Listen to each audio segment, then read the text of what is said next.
সর্বোচ্চ শিখরে আল্লাহ রাব্বুল আলামিন তাকে উদ্দেশ্য আর সেই পথ ধরেই দেশনেত্রী বেগম খালেদা জিয়া রহমানের আদর্শকে ধারণ করে দেশের সবচেয়ে জনপ্রিয় নেত্রী হিসেবে আজও তিনি অবিসংবাদিত নেত্রী হিসেবে আর সেই পথ ধরেই সে আদর্শের পতাকাকে ধারণ করে আছেন শহীদ রাষ্ট্রপতি জিয়া রহমান, দেশনেত্রী বেগম খালেদা জিয়া। আমাদের জাতীয় ইতিহাসে দুজনই রাষ্ট্রনায়ক, তাদের এই রক্তের উত্তরাধিকার আগামীর কোটি মানুষের হৃদয়ের স্পন্দন, দেশের স্বাধীনতা, সার্বভৌমত্ব, গণতন্ত্রের মধ্যপথে জনাব তারেক রহমানের প্রতীক কোটি মানুষ। আমার এই জাতীয় সমস্যা আপনারা তুলে ধরেছেন, প্রেস ক্লাবের এই সমস্যা আপনাদের পাশে আমি থাকবো। আজকে থেকে আমার শুরু হলো, যখনই যা আমার ব্যক্তিগত প্রয়োজন থাকে থেকে আমি সাহায্য করবো আপনাদেরকে এটাকে ডেভেলপ করার জন্য। আল্লাহ রাব্বুল আলামিন যদি আমাদের সুযোগ দেয়, জনগণের ভোটে আমরা নির্বাচিত হয়, অবশ্যই এই প্রেস ক্লাবকে আমরা, কিন্তু আপনাদেরও দায়বদ্ধতা রয়েছে। যে একটু হাসান ভাই বলেছেন, আমাদের এই মংলা কেন্দ্রিক এই দক্ষিণ অঞ্চলের অর্থনীতির সুতিগাগার হল এই দ্বিতীয় সমুদ্র বন্দর মংলা। আমাদের লাইফ অর্থনীতি দ্বিতীয় সমুদ্র বন্দর। এই দ্বিতীয় সামুদ্রিক বন্দরটিকে আধুনিকায়ন করে কর্মসংস্থান এবং ডাইভার্সিফাই করতে হবে, এটাকে শক্তিশালী করতে হবে, সক্ষমতা বাড়াতে হবে। এই পোর্টকে যদি আমরা শক্তিশালী আধুনিকায়ন করতে পারি, সেটা নির্বাচিত সরকার সাথে পারবে। অন্তর্বর্তীকালীন সরকার চীন সফরে গেছেন, আমরা দেখেছি চীনারাও আমাদের এই মংলা পোর্টকে ইপিজেড ইকোনমিক জোনে ডেভেলপ করার জন্য, ইনভেস্ট করার জন্য তারা বসে তারা এখানে করবে। আজকে যদি আমরা এই ইকোনমিক জোনকে ডেভেলপ করতে পারি, ইপিজেডকে আরও ডেভেলপ করতে পারি, আমাদের এলাকার যারা তরুণ ছাত্ররা রয়েছে, শিক্ষিত যুবকরা রয়েছে, অশিক্ষিত যুবকরা রয়েছে, তাদেরকে ট্রেনিং দিয়ে আমরা বিশাল কর্মসংস্থান করতে পারি। আমরা পর্যটন শিল্প এই মংলাকে কেন্দ্র করে, সুন্দরবনকে কেন্দ্র করে, বে অফ বেঙ্গলকে কেন্দ্র করে আমরা গড়ে তুলব।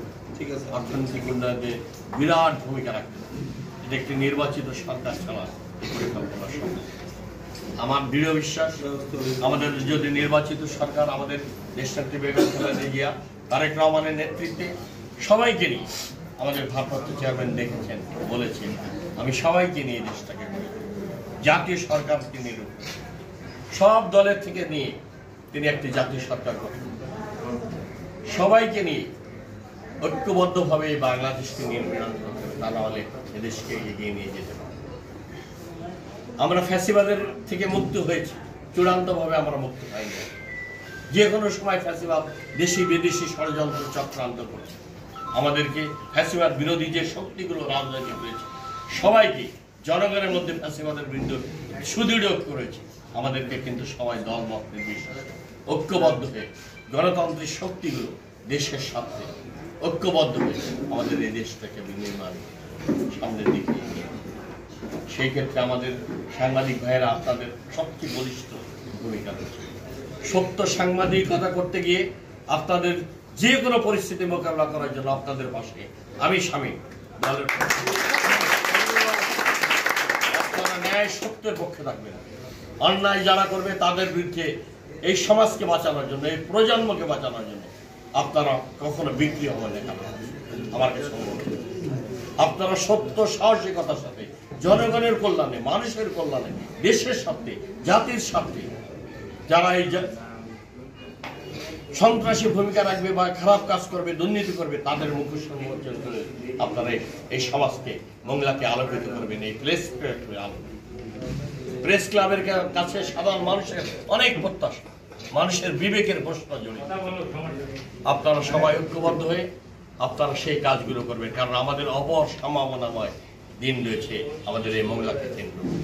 গোটা বাংলাদেশের, আমাদের বে অফ বেঙ্গলে আজকে যে আমাদের ব্লু ইকোনমি আপনারা দেখছেন, শহীদ রাষ্ট্রপতি জিয়া রহমান হিজবুল বাহারে গিয়ে আমাদের সবচেয়ে মেধাবী ছাত্রদেরকে নিয়ে বঙ্গোপসাগরে এই মংলা দিয়ে ঘুরেছে। কিন্তু তখন তো সবাইকে বলেছিলেন বাংলাদেশ হবে ক্যাপ্টেন, এই সম্পদে বড় করে। এই বিস্তীর্ণ বালরাশিতে আমাদের তলে রয়েছে আমাদের খনিজ সম্পদ, তেল রয়েছে, এগুলো আমরা একদিন আহরণ করব। আমাদের সমুদ্র সীমানায় বাইরের জায়গা থেকে লোক এসে মাছ ধরে নিয়ে যাচ্ছে, আমরা আমাদের সীমান্তরা জলসীমা না রক্ষা করে আমাদের সম্পদ রক্ষা করতে পারছে না। এই যে